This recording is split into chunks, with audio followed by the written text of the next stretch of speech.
하나님의 말씀을 보시겠습니다. 오늘은 디모데전서 5장 1절에서 16절까지입니다. 디모데전서 5장 1절에서 16절입니다. 늙은이를 꾸짖지 말고 권하되 아버지에게 하듯하며 젊은이에게는 형제에게 하듯하고 늙은 여자에게는 어머니에게 하듯하며 젊은 여자에게는 온전히 깨끗함으로 자매에게 하듯하라. 참 과부인 과부를 존대하라. 만일 어떤 과부에게 자녀나 손자들이 있거든 그들로 먼저 자기 집에서 효를 행하여 부모에게 보답하기를 배우게 하라. 이것이 하나님 앞에 받으실 만한 것이니라. 참 과부로서 외로운 자는 하나님께 소망을 두어 죄로 항상 간구와 기도를 하거니와 향락을 좋아하는 자는 살았으나 죽었느니라. 내가 또한 이것을 명하여 그들로 책망받을 것이 없게 하라. 누구든지 자기 친족 특히 자기 가족을 돌보지 아니하면 믿음을 배반한 자요 불신자보다 더 악한 자니라. 과부로 명부에 올릴 자는 나이가 60이 덜 되지 아니하고 한 남편의 아내였던 자로서 선한 행실에 증거가 있어 혹은 자녀를 양육하며 혹은 나그네를 대접하며 혹은 성도들의 발을 씻으며 혹은 환난당한 자들을 구제하며 혹은 모든 선한 일을 행한 자라야 할 것이요 젊은 과부는 올리지 말지니 이는 정욕으로 그리스도를 배반할 때에 시집 가고자 함이니 처음 믿음을 저버렸으므로 정죄를 받느니라. 또 그들은 게으름을 익혀 집집으로 돌아다니고 게으를 뿐 아니라 쓸데없는 말을 하며 일을 만들며 마땅히 아니할 말을 하나니 그러므로 젊은이는 시집가서 아이를 낳고 집을 다스리고 대적에게 비방할 기회를 조금도 주지 말기를 원하노라. 이미 사탄에게 돌아간 자들도 있도다. 만일 믿는 여자에게 과부 친척이 있거든 자기가 도와주고 교회가 짐지지 않게 하라. 이는 참 과부를 도와주게 하려 함이라. 아멘. 5번째 시간입니다. 오늘 본문은 디모데로 하여금 교회 속에 나타나는 실제적인 문제들을 어떻게 처리하고 다루어야 하는지를 말해주고 있습니다. 대상이 구체적으로 정해져 있다는 사실을 볼 수가 있죠. 노인들과 청년들 그리고 과부에 대한 목회의 방침이라고 볼 수가 있습니다. 그러나 이러한 대상을 치리하는 모습은 단지 이러한 대상에게만 국한해서 적용하는 게 아니라 신앙 전반에 있어서 생각해 볼 수 있는 내용이라고 할 수 있겠습니다. 먼저 꾸지람에 대해서 생각해 보셨으면 좋겠습니다. 1절에 보면 늙은이를 꾸짖지 말고 권하되 아버지에게 하듯하며 젊은이에게는 형제에게 하듯하고 늙은 여자에게는 어머니에게 하듯하며 젊은 여자에게는 온전히 깨끗함으로 자매에게 하듯하라. 바울은 디모데에게 늙은이를 꾸짖을 때에 어떤 자세로 해야 하는지를 말해주고 있어요. 먼저 디모데는 교회 가운데 어떤 위치에 서 있습니까? 그는 지난주 살펴보았습니다만 교육자로서 있습니다. 교육자란 교회를 다스리는 자로 서 있다는 말입니다. 그는 하나님의 말씀을 전하는 말씀의 봉사자요 동시에 교우들을 바르게 인도하는 말씀의 치리자라는 사실을 말하고 있습니다. 그러니까 우리가 교육자를 생각할 때 말씀의 봉사자, 즉 말씀을 가르치는 전하는 차원에서만 서 있지 않고 교우들을 바른 길로 인도해 줄 수 있는 치리자로서의 역할도 하고 있다는 말이 되겠죠. 말씀을 바로 전하고 뒷짐지고 있는 목회자가 아니라 교우들에게 이런저런 방향들을 실제적으로 제시해 줄 수 있는 목회자, 올바른 길을 걷고 있지 않는 교우에 대해서는 나무랄 수 있는 자격을 가진 자라는 말입니다. 비록 디모데는 연소했습니다. 이 말은 젊은 목회자였다는 사실입니다. 그러나 연소하다고 해서 목회의 본질적인 직무가 차이가 있느냐? 그렇지 않다는 것이죠. 연소한 목회자라 하여도 그는 목회를 충실히 감당해야 하는 것입니다. 여기 1절에 꾸짖지 말고 권하되라는 말이 마치 꾸짖지 말라는 뜻처럼 들려서는 안 됩니다. 바울이 디모데에게 강조하고 싶은 본질적인 모습은 꾸짖지 말라는 뜻이 아닙니다. 꾸짖을 때에 어떤 자세로 해야 하는가라고 하는 점을 강조하고 있는 것이죠. 마치 이것이 꾸짖지 말라고 하는 것처럼 보입니다만 그런 말은 결코 아닙니다. 왜냐하면 성경은 교회 지도자의 바른 역할을 올바른 길을 강조하고 제시하는 것이라고 말하기 때문이죠. 쉽게 말해 불가피하게 교육자들은 나무랄 수밖에 없는 그런 모습도 있다는 것이죠. 다만 그럴 때 어떤 자세로 해야 하는지를 말해주고 있다는 것입니다. 나이가 많은 성도들을 꾸짖을 때에는 꾸짖는 모습과 자세가 아닌 권하는 모습으로 서야 하고 아버지와 어머니를 대하듯이 해야 한다는 말이겠죠. 젊은이들에게는 형제에게 하듯 대해야 하고 젊은 여자 성도들에게는 온전히 깨끗함으로 대해야 한다고 말씀을 하는 것이죠. 교육자가 그리 좋은 말을 하지 못할 때라도 본질적인 사랑이 있어야 한다는 겁니다. 디모데의 마음에 주님의 사랑이 풍성히 있기를 바라는 겁니다. 주님의 사랑이 풍성하다면 디모데는 나이가 많은 성도들을 대할 때나 젊은 성도들을 대할 때나 그리스도의 마음으로 대할 수 있다는 사실입니다. 아주 중요한 부분 중 하나가 바로 친절과 예의와 존중이라고 생각해요. 세상을 살아가는 일반적인 도리에서도 친절과 예의와 존중을 매우 중요시하고 있습니다. 그런 일반적인 삶의 방식을 신앙생활 속에도 차용할 수 있다는 말인데, 이것을 자칫 오해하게 되면 친절과 예의 그리고 존중의 자세와 태도 때문에 올바른 길을 제시하지 못하는 그런 사역을 해서도 안 된다는 뜻입니다. 올바른 말을 하지 못하는, 친절과 예의 때문에 이런 사역도 해서는 안 된다, 이렇게 말하는 것이죠. 이것은 인본주의라고 말할 수 있습니다. 다시 말해서 올바른 말은 해야 하지만 그 말함에 있어서 친절과 예의와 존중, 즉 사랑을 놓지 말라는 겁니다. 보통 세상에서는 예의와 존중이나 친절을 말할 때는 그 대상이 달갑지 않은 말들은 하지 않는 것으로 이해하고 있죠. 하지만 신앙생활은 언제나 달갑지 않은 말들도 들어야 하고 배워야 하며 깨달아야 합니다. 특히 교육자의 직무 중 하나가 이 꾸지람이라고 한다면 그것을 어떻게 잘 전달해야 하는지를 말해주고 있는 거예요. 혹시나 낙심이 되지 않을까 하는 염려 속에서 말해야 하고, 그렇다고 해서 무조건적으로 꾸짖지 않는 것도 직무유기가 될 수 있다는 사실이겠죠. 책망을 받을 만한 일들이 교우들에게 나타난다면 책망하되 어떤 방식으로 해야 하는지를 성령과 말씀과 기도를 통하여 심사숙고해야 한다는 것입니다. 그중 가장 중요한 것이 그리스도의 사랑입니다. 반대로 이러한 교육자의 치리 사역을 존중해주고 받아들이는 것이 겸손한 성도들의 자세입니다. 하나님께서 교회를 통하여 위임하신 사역자라는 것을 인정하고 그것이 성경에 합당한 조언이고 충고며 꾸짖는 일이라면 우리는 모두 겸손히 받아들일 수 있어야 합니다. 이어서 3절부터 16절까지가 어떤 특정 대상에 대한 교회의 정책인데요. 이게 사실은 1절부터 3절까지가 끊겨 있는데 1절부터 2절까지가 한 문단이고 3절부터 16절까지가 또 한 문단으로 이어지는 겁니다. 그래서 3절부터 보면 참 과부인 과부를 존대하라. 만일 어떤 과부에게 자녀나 손자들이 있거든 그들로 먼저 자기 집에서 효를 행하여 부모에게 보답하기를 배우게 하라. 이것이 하나님 앞에 받으실 만한 것이니라. 참 과부로서 외로운 자는 하나님께 소망을 두어 주야로 항상 간구와 기도를 하거니와. 교회는 참된 과부를 사랑하고 존중하며 또 공적으로 보살펴 주어야 한다는 말이겠죠. 아마도 초대교회 당시에 이러한 대상들이 많았던 것으로 보여요. 여기서 중요한 것은 참 과부와 거짓 과부를 구분하라는 점입니다. 참된 과부는 교회 명부에 올려 따로 관리하라는 이야기를 하고 있어요.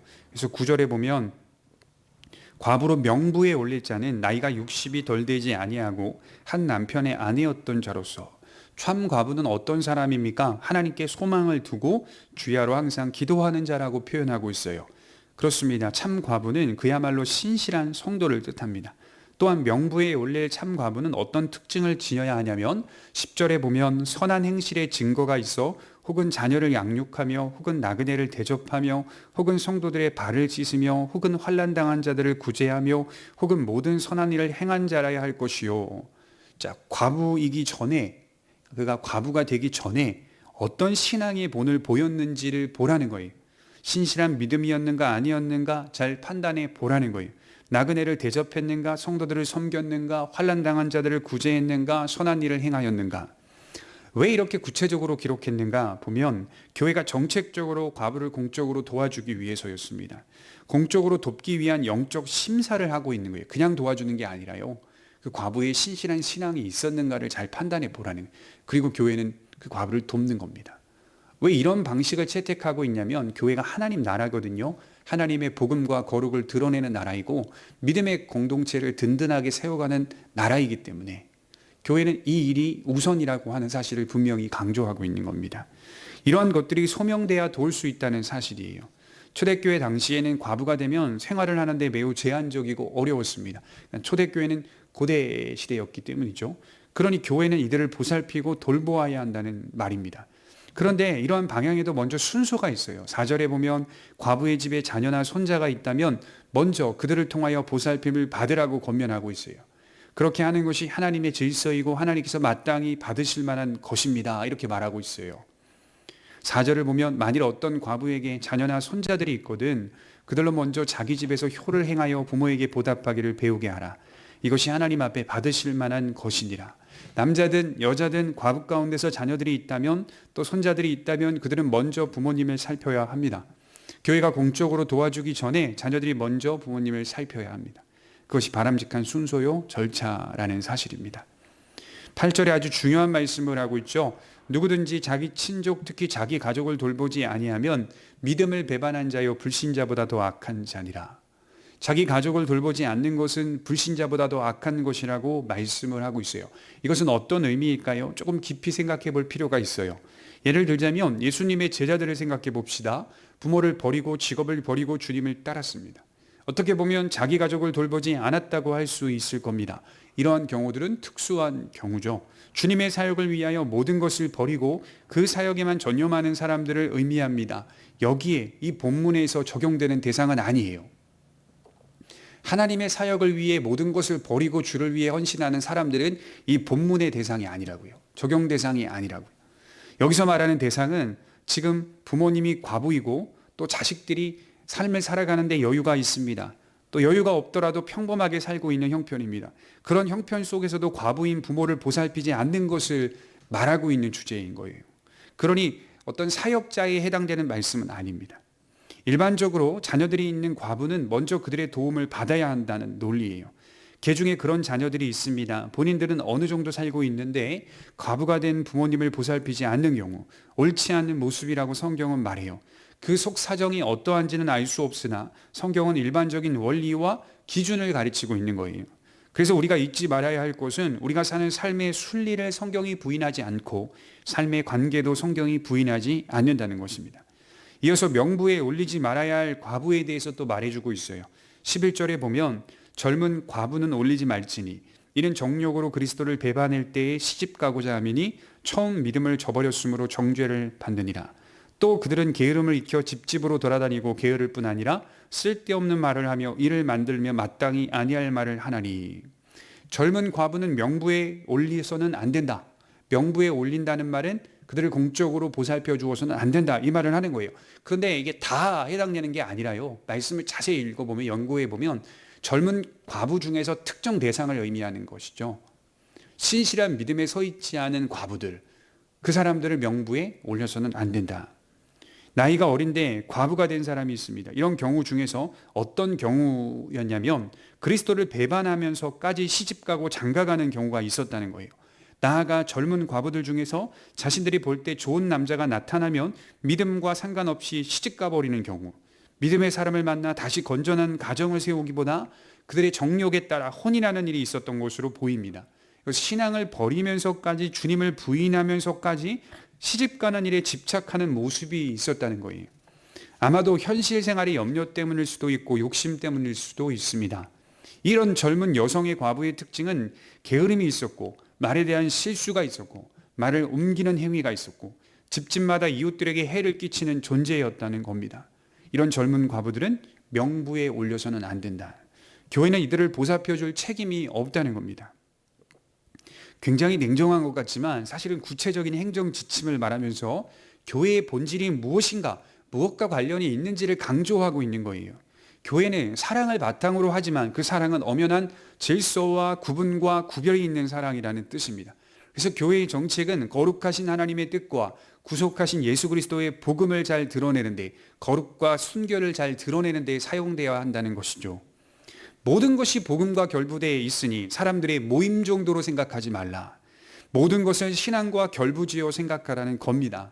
14절에 보면 그러므로 젊은이는 시집가서 아이를 낳고 집을 다스리고 대적에게 비방할 기회를 조금도 주지 말기를 원하노라. 이 되도록이라고 하는 의미를 지금 집어넣을 필요가 있어요. 되도록 젊은이는 다시 재혼하라, 결혼하라 이렇게 이야기하고 있는 거예요. 윗절을 받아서. 젊은 과부는 재혼하여 건전한 가정을 다시 만들어 집을 잘 다스리라 이렇게 말씀을 하고 있어요. 그런데 14절 말씀의 중간에 보면 이 다스리다라고 하는 단어가 굉장히 흥미로운데요. 여성들에게 집을 다스리라라고 표현하고 있어요. 보통은 성경은 남성들이 가정을 다스리는 자로 서 있다 이렇게 표현하지만 여성들도 가정에서 다스리는 자로 서 있다라고 기록을 하고 있다는 말이에요. 가정의 머리, 즉 대표자로는 남성이지만 여성들도 다스리는 역할을 한다는 사실을 명심하라는 말입니다. 그래서 가정에서 남자와 여자의 위치는 능력의 차이가 아니라 역할의 차이입니다. 둘은 사실 동등해요. 다만 그 대표자로, 그 머리로 남자가 서 있는 거예요.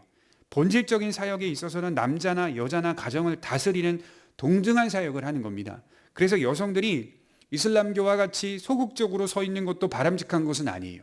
기독교가 말하는 남성이 가정의 머리요, 또 여성은 남성을 잘 보필해야 된다라고 말을 할 때에는 그 내용이 이슬람교와 같이 소극적인 자세로 서 있는 것을 뜻하지 않아요. 왜냐하면 오늘 본문에 여성들도 가정을 다스리라 라고 말씀을 하고 있기 때문에 이것은 둘은 동등하지만 역할의 차이는 있다라고 하는 사실을 구별하며 말씀을 하고 있는 거예요.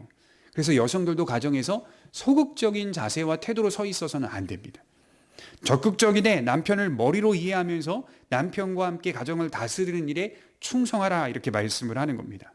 그리고 다시 재혼하여 가정을 이루는 것이 대족들로부터 보호 이렇게 표현하고 있어요. 보호를 받는 것이다 이렇게 말씀을 합니다. 그래서 결혼이라고 하는 것이 보호라는 의미도 있다는 사실이에요. 우리 신앙의 보호와 우리 육신의 보호를 모두 가진 의미가 결혼입니다. 건전한 가정이 세워지면 이처럼 복되고 귀한 것입니다. 이처럼 과부에 대한 구체적인 지침은 초대교회의 모습이 어떠했는지를 짐작해 볼 수 있는 겁니다. 그만큼 교회 내부에는 과부가 많았고 교회는 공적으로 이들을 보살펴야 했던 상황이었을 것입니다. 과부뿐 아니라 다른 이들도 있었을 것입니다. 적절하게 구제 정책을 펼치며 하나님의 나라를 실현해 갔던 것으로 보입니다. 그러므로 믿음의 공동체도 역시 질서와 제도를 초월할 수 없다는 사실을 봅니다. 최소한의 질서와 제도가 우리 공동체를 더욱 든든하게 만들어줄 수 있다는 것을 생각해 보게 되는 것입니다. 우리 기도하도록 하겠습니다. 하나님이 핏값으로 사신 교회 공동체가 어떻게 세워지는지를 바울이 디모데에게 구체적으로 가르쳐 주면서 목회의 방향과 행정의 방향들을 정책적으로 권면하는 것을 보게 됩니다. 살아계신 하나님, 우리 교회가 단순히 사람들의 모임이 아니라 그리스도께서 구속함으로 우리를 부르신 믿음의 사람들의 모임임을 기억하게 하셔서 우리의 교회가 하나님의 복음을 잘 드러내고 거룩과 순결과 경건을 잘 드러내는 그 본질적인 자리에서 떠나지 않으면서 우리 교회 내의 어려운 분들을 살피고 사랑하고 돌봐줄 수 있는 지혜로운 공동체가 될 수 있도록 함께하여 주옵소서. 감사드리며 예수님의 이름으로 기도하옵나이다. 아멘.